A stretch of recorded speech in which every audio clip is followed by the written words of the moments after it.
Biodiversity is the key to life on Earth and reviving our damaged planet.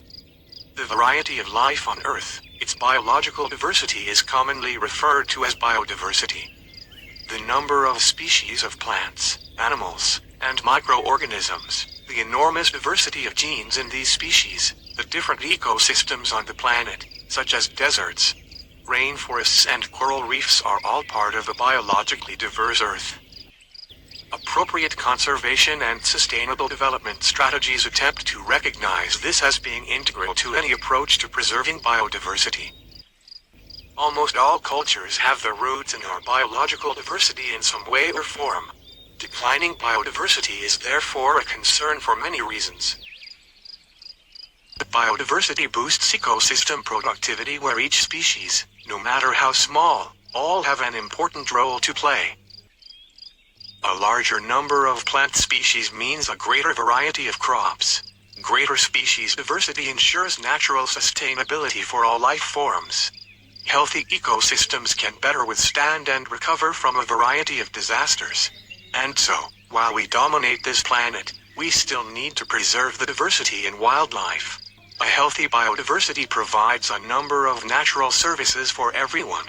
Ecosystem services, such as protection of water resources, soils formation and protection, nutrient storage and recycling, pollution breakdown and absorption, contribution to climate stability, maintenance of ecosystems, recovery from unpredictable events, biological resources, such as food, medicinal resources and pharmaceutical drugs, wood products, ornamental plants, breeding stocks, population reservoirs, future resources, diversity in genes, species and ecosystems, social benefits, such as research, education and monitoring, recreation and tourism, cultural values.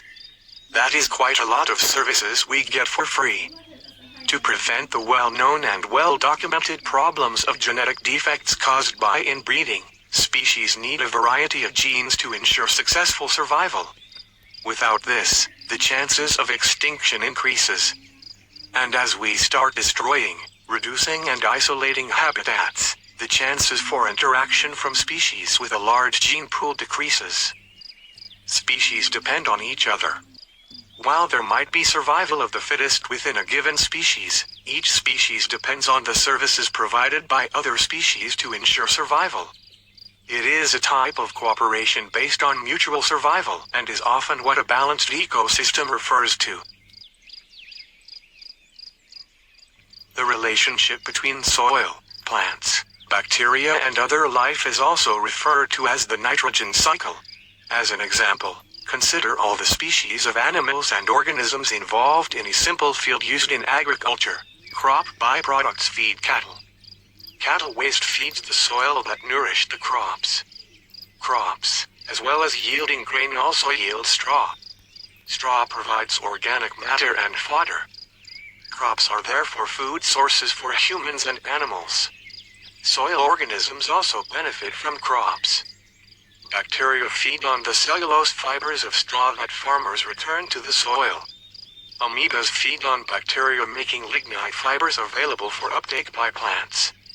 Algae provide organic matter and serve as natural nitrogen fixers. Rodents that bore under the fields aerate the soil and improve its water-holding capacity. Spiders, centipedes and insects grind organic matter from the surface soil and leave behind enriched droppings. Earthworms contribute to soil fertility. They provide forage, drainage and maintain soil structure. The earthworm is like a natural tractor, fertilizer factory and dam, combined.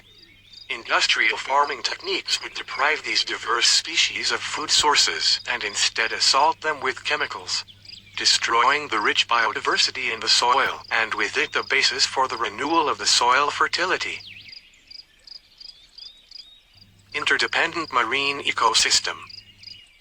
Some fishermen campaigned for killing whales because they were threatening the fish supply and thus jobs. A chain of events eventually came full circle and led to a loss of jobs. The massive reduction in the local whale population meant killer whales in the region moved to other animals such as seals. As seal numbers declined, the killer whales targeted otters.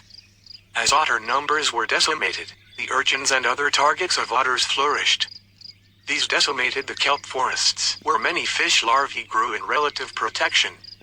The exposed fish larvae were easy pickings for a variety of sea life.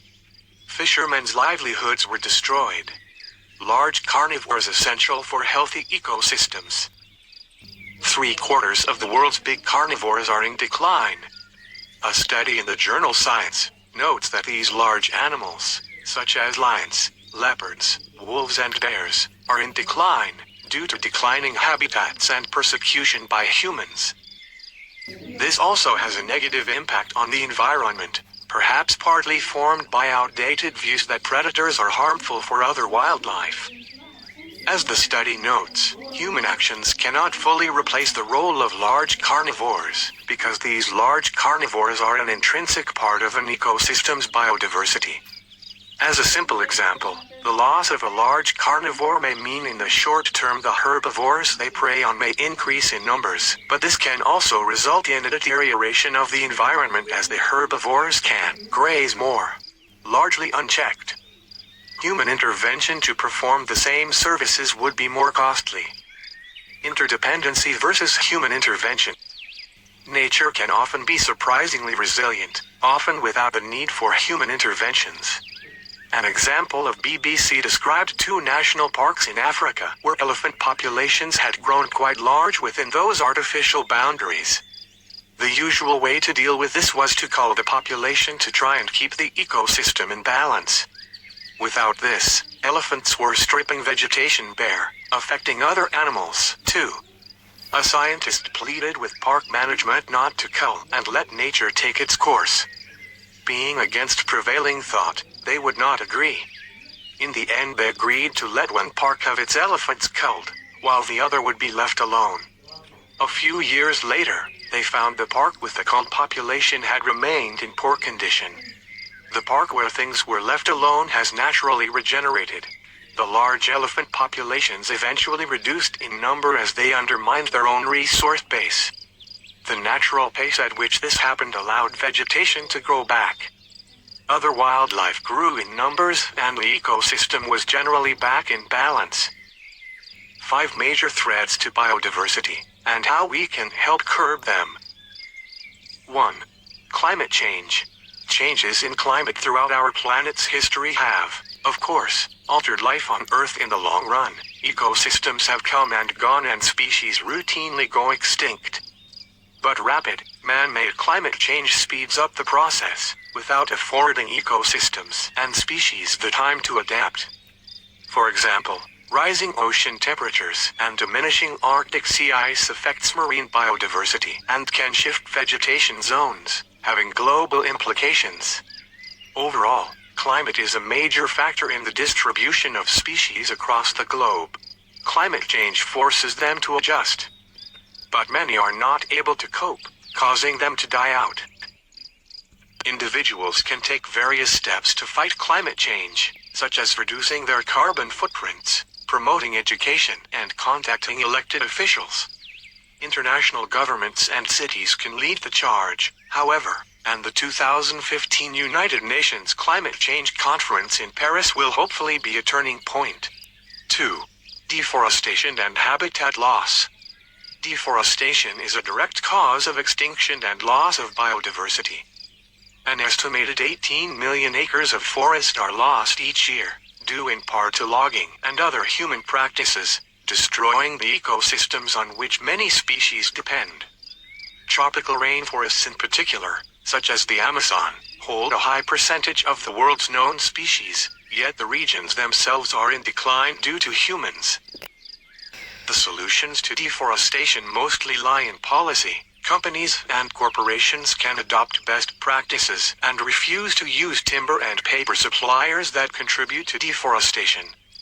In the same vein, conscious consumers can refuse to patronize companies that do, and put pressure on retailers that employ unsustainable manufacturing methods.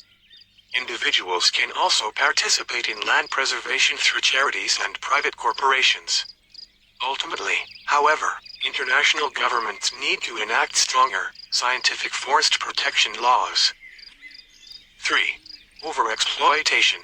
Overhunting, overfishing and overharvesting contribute greatly to the loss of biodiversity, killing off numerous species over the past several hundred years. Poaching and other forms of hunting for profit increase the risk of extinction. The extinction of an apex predator, or a predator at the top of a food chain, can result in catastrophic consequences for ecosystems. Conservation and continued awareness surrounding overexploitation, especially poaching and overfishing, are key. Governments need to actively enforce rules against such practices, and individuals can be more conscious of what they eat and purchase. Other solutions, such as removing subsidies granted to large-scale fisheries, can help, too. 4. Invasive species. The introduction of non-native species into an ecosystem can threaten endemic wildlife, affect human health and upset economies. According to the National Wildlife Federation, solutions include creating systems to prevent introduction of invasive species in the first place, effectively monitoring for new infestations, and swiftly eradication newly detected invaders. Some scientists use more creative means, such as Google Street View. 5. Pollution. From the burning of fossil fuels to dumping 19 billion pounds of plastic into the ocean every year, pollution completely disrupts the Earth's ecosystems. While it may not necessarily cause extinction, pollutants do have the potential to influence species habits.